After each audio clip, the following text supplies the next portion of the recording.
Ang utang na loob sa maling tao, sobrang sakit sa ulo. Kasi hindi porke tinulungan ka, may karapatan na silang bastusin ang pagkatao mo.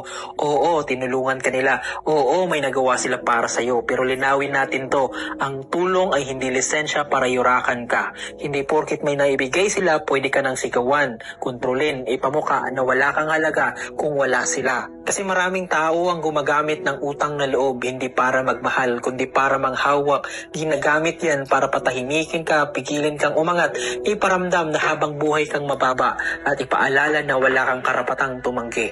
At ang masakit, ikaw pa ang nagdududa kung masama ka. Pero kasi ang tunay na tumulong, hindi nanunumbat. Ang tunay na mabuti, hindi ka binabastos para lang ipaalala ang naitulong nila. Kapag ang tulong may kasamang hiya, takot at paninira ng dignidad, hindi na yan utang na loob, inaabuso ka na. So tandaan, may utang ka sa tulong, oo, pero wala kang utang sa pang-aapi.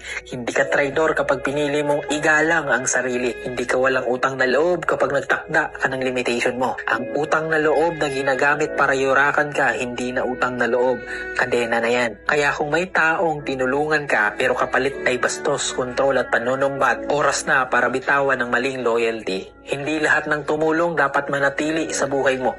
Kasi ang tunay na tulong, hindi ka binabawasan bilang tao, pinapalakas ka nito.